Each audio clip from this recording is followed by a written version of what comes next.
Okay, so Ian, I suppose looking back since the season began, how are you finding it back in the Premier Division? I suppose it's a really exciting time for Shelbourne Football Club. Yeah, it's fantastic for the club back in the Premier Division. I think where everyone wants to be, and fans want to go and watch you play against Premier Division teams and watch you play against the best. And look, we've had a half decent start in our first three games, and looking to build on it again tomorrow night.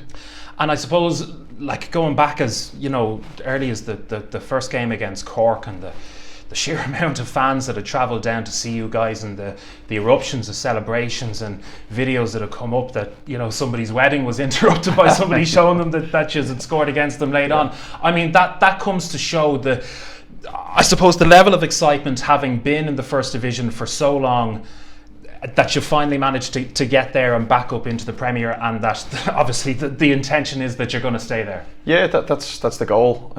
You can see, like you mentioned, the away fans down in Cork, and then we backed that up with two sellouts in Tolka. So the appetite is definitely there, but both on and off the pitch. And like I said, the more fans, I think we've sold out again our away allocation for Dalymount as well. So it's been brilliant, and the noise I think that the fans have given has been a massive driver for the players, and it's a real bond between them.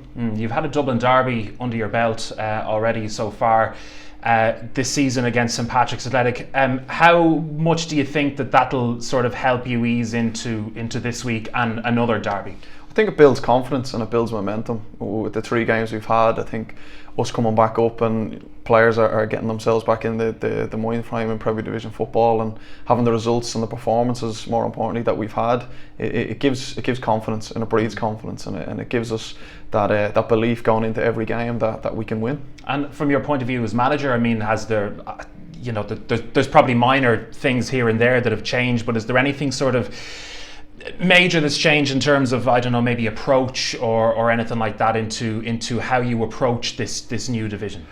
I think your preparation and your detail are key. You have to be really switched on your match analysis of your opposition, the content you're giving the players. That all has to be on point. And luckily, I've got some fantastic staff in with me as well that really do help and really do give that to me and give it to the players. So that's been key for us this season.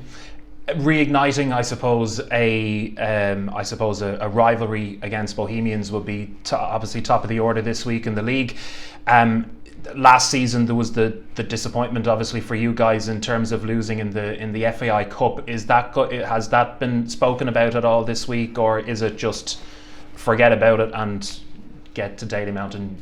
No, I think that was last season, and although we lost that game, it gave us massive confidence coming out of it that yes, you can go to Dalymount, you can go 2-0 up, and then it's just rectifying kind of the manner that the goals were conceded in. So that's all been looked at, but we've got to approach this as if it's any other game. Tomorrow night there'll be no massive emphasis on trying to get the players motivated. That's going to be there from the get-go, and it's just controlling that and make sure we're our high intensity and our pressure and our approach to the game is correct. And I suppose it was a freak ending to that game last year, as you mentioned, having been 2-0 up and right at the end. And I remember being there covering the game, and the Bows fans were leaving in their droves, and all of a sudden they come back in and win it. I suppose it's really having the mentality to play to that very last second of the game, playing to that whistle. It is, yeah. Having 11 players on the pitch helps as well, so that'll be something that will be addressed for tomorrow night.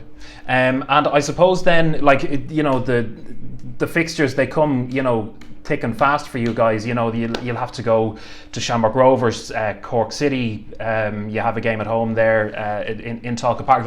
They are coming fairly ferocious to you, and I suppose what managers over the years have been against all of these kind of Friday Monday games, and then you'll have games in the EA Sports Cup and FAI Cup, and they all come pretty clustered, and it doesn't really help in the fact that I suppose this year I don't know, maybe people expected something different with the Euros happening this summer, but the FAI really didn't take that into consideration when the fixtures were drawn up. But that's the challenge really for you this year is sort of maintaining that, where it wasn't really as much to the fore in the first division. Am I right in saying, or am I? Yeah, the games are. I think you've 11 less league games, so the toll and the load on the players is a lot more, and the intensity of the games, the tempo of the games is a lot higher. So recovery and preparation is massive, and like us, we're not a full-time team or club, so we have to make sure our preparation and the players that are going into work the next day, we have to monitor our loads and make sure that our recovery and our communication is really good. So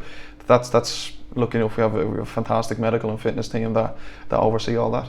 And you look at, okay, fine, you're playing Bows this week in Dalymount, but taking what they have done as a club over the last couple of years, they've gone from nearly financial ruin up to a position where they're going to be competing in Europe this year. Yep. Behind, like, obviously you've had to do it, you've had to build something from the first division and bring it all the way up. Does it give you that sort of confidence? And you mentioned it there that, you know, you're not a full-time team like Shamrock Rovers, who, you know, maybe have a little bit more to kind of, you know, throw around or whatever, but that being a part-time club and looking at how other part-time clubs have done it, that probably give you confidence that maybe there's a European spot in Shelbourne this year. 100%, and that's the focus that we have to look, and that's what we have to aspire to try and do, is to get yourself in a position where you're trying to compete. It's difficult for players to try finish a full week's work and then try train and play, but look, that's not a complaint either. That's just reality. You either have to do it or else you don't play. It's as simple as that. It's just finding the right balance and the right way of recovering and preparing and making sure your loads are right. So it's not a complaint. We just have to roll our sleeves up and dig in, and we'll get the rewards in the end. And then in terms of bodies then for this week, how are you? Any injuries or any worries for you? Or we've Dan O'Byrne won't be available for selection. We've Kieran Conduff and Luke Bourne are back fully fit, no problems there, and then we have a fitness test with Jays. So that's all that might affect the team selection. Absolutely, and I suppose that, like, you know, you're 4 games in at this point with 2 wins and 2 losses, whatever. But you know, this is early days in a really long season. Very much so. We've only played 3 games. We've won 2 and lost 1. So I think there's 96 points still to play in the league. So to be thrown out any comment on what way things are going to end up would be a little bit premature at the minute.